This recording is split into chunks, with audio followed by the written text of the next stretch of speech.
Magandang araw po mga kuwangis ko kung saan man sulok ko man ng mundo. Ito ang inyong lingkod, Anton Olson. Sa mga kapako OFW dyan sa Middle East, Yumkin Sai. Sa mga nakasubscribe na sa akin, syukran kater. Sa mga hindi pa nakasubscribe dyan, please lang isubscribe nyo naman ang mga channel ko at i-likes din ang mga videos ko.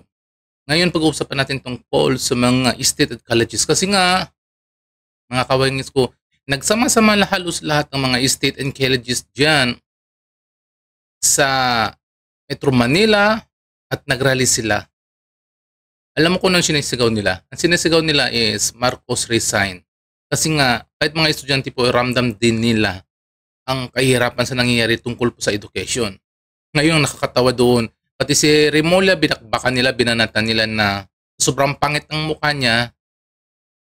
Parang nagmamatch lang doon sa kanyang pag-uugali. Kasi nga, ang tinitingnan ni Remulla kung sino ang kanyang mga alay, yung mga kakampi niya, doon lang siya kumakampi. Kahit alam niyang mali ang ginagawa ni Remulla, ni Boying Remulla, hindi niya binibigyan ng pansin. Ang binibigyan ng pansin yung mga kalaban ng administrasyon. Ito, panoorin po natin ang mga rallying nangyayari dyan sa Metro Manila na ilalibo-libong mga rallyista dyan sa iba't ibang paaralan sa Metro Manila. Ang sigaw nila is Marcos resign. Ito, panoorin nila ang kanilang mga punto de vista.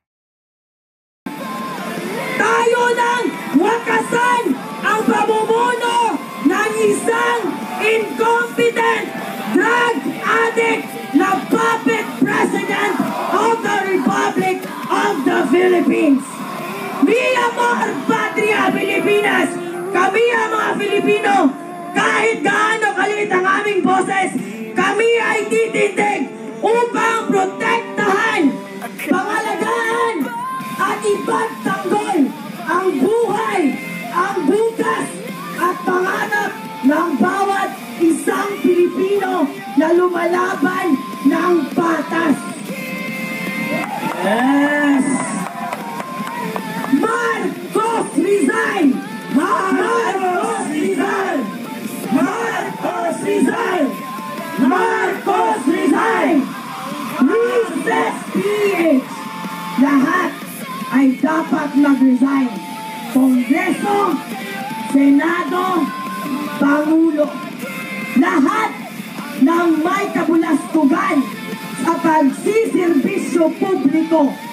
Lahat dapat mag-resign. They have every obligation to restore the public trust of the Republic. Nasa baho nila yon. We are not asking for too much. That is exactly the role as a public servant. We should normalize demanding for something that we deserve dahil tayo ang nagpapasweldo sa bawat isa sa kanila. Mag-special shout out tayo. Boying Remulla, putang ina mo ka. Ang banal ng pangalan mo, pero asal demonyo ka. Ama! Kung gaano kapangit ng pagmumukha mo, sana binawi mo na lang sa pag-uugali. Pero kinota mo ba? Ama! Mahihiya maging si Satanas sa'yo. You will fucking dethrone Satan himself because you are so fucking evil. Now, ito ang babala ko sa lahat ng mga politiko. Yes, the numbers here are not overwhelming. But alam ko, you are so fucking scared.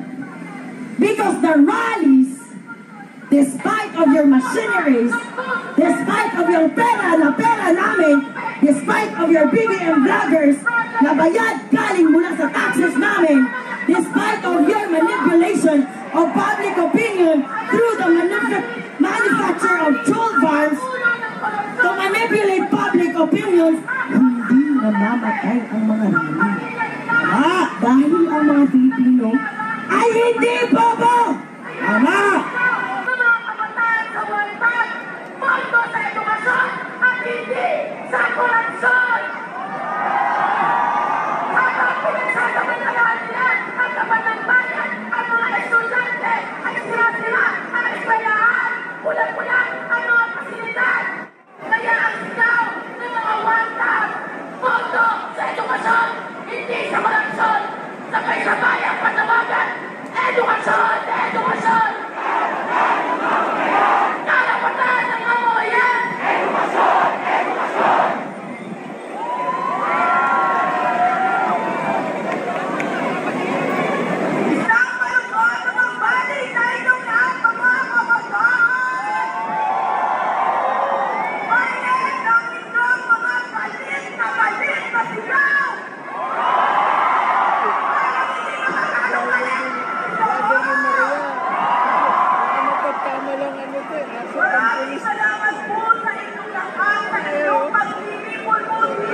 pagkawalot sa asset lang po ng ang outgoing president ng outgoing organization ng Baguang at chairman ng Municipal Government na kumakatawan sa Juan Intramuros. Nasaan ang mga kasama nila sa Juan Intra dyan?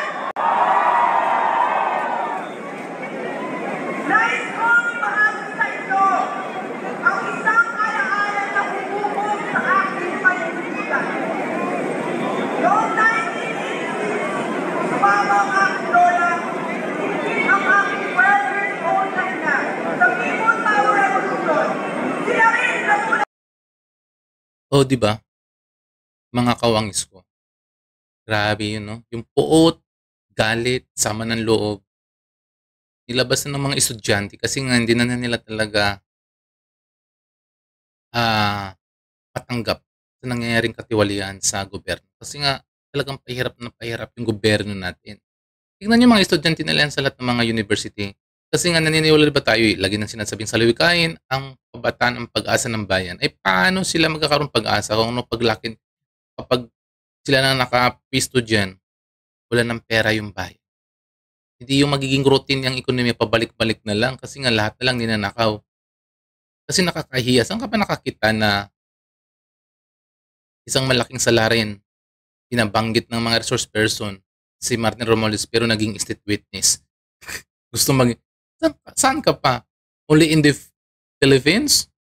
Kaya hindi tayo maiwasan na yung mga kabataan na ng mga estudyante na maglabas sa kalye at magmarsa at sumigaw ng Marcos resign. Hindi natin po yun mapipigilan kasi nga talang bugso ng damdamin nila kasi nakikita nila ay yung nararanasan natin ngayon sa bansang Pilipinas dahil unang-una wala talaga bagsak na pabagsak ang ekonomiya ng Pilipinas.